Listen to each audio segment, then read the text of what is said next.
How's it going, everybody, and welcome back to Summoner's Rift. Today we are going over the abilities of Olaf the Beserker. Olaf does have the potential to be played in the top lane, but really excels in the jungle.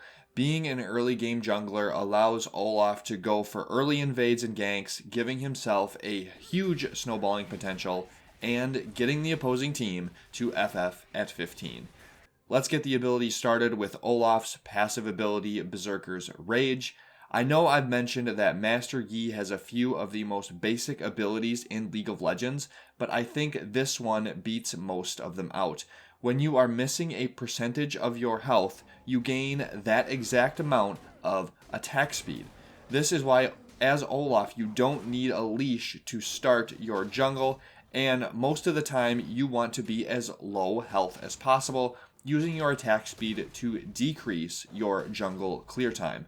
Olaf can also build a life steal item or two to increase his sustain in a team fight once you get later into the game, or you can just build straight tank for the late game. Olaf's Q ability is Undertow, which is a skill shot in the form of an axe thrown that also slows a hit enemy based on the distance the axe has been thrown. The longer the throw, the longer the slow, up to 2.5 seconds. The slow levels up to 45%, and the physical damage dealt by the axe scales at 100% bonus AD. The thrown axe remains at the target location for the cooldown duration, but if Olaf walks over and picks up the axe, the cooldown is instantly reduced by 4.5 seconds, potentially allowing for another immediate cast of the ability.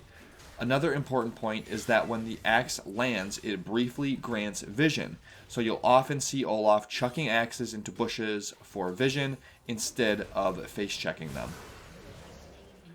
Olaf's W ability is Vicious Strikes, which for 6 seconds he gains bonus attack speed up to 95%, bonus lifesteal up to 22%, and enhanced healing from all sources based on 0 to 50% of Olaf's health.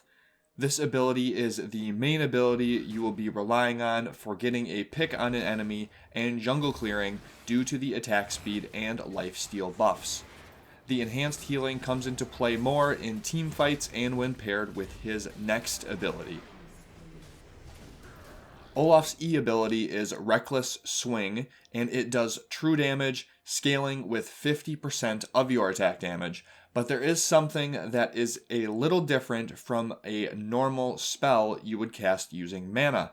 This ability will cost you a chunk of your HP. The amount of health this ability costs scales at 15% of your attack damage. So remember to only use your E ability when you have a way to gain back some of your lost health. You can cast the ability even if you don't have the health cost covered, but you will only have 1 HP if you don't kill the target with your E. If the target is killed, the strike heals Olaf for the original health cost.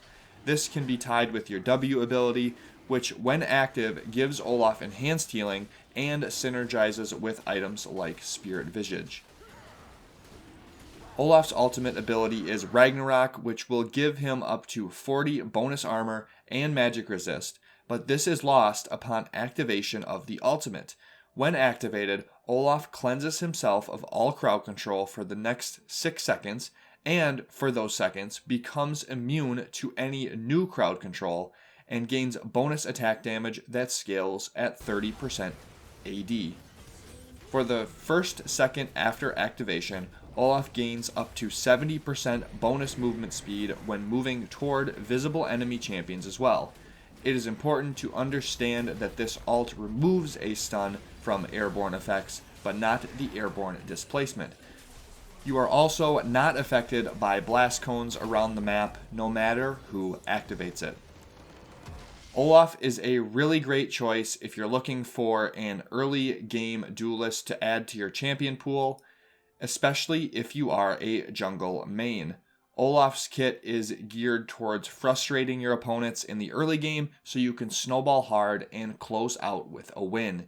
I want to thank you all for watching, but before you go, I do have ability videos on other champions you should check out, and dropping a like on this video would show me that you want to see more content like this on the channel as well. I do play a decent amount of Olaf over on my Twitch channel. If you want to see him live in action, the link will be down below in the description box for you to check out. If I don't happen to be live at the moment, hit the follow button, turn on those notifications, and you'll know exactly when I hit the start streaming button again. One last time, thank you all for watching, and I'll see you all on Summoner's Rift.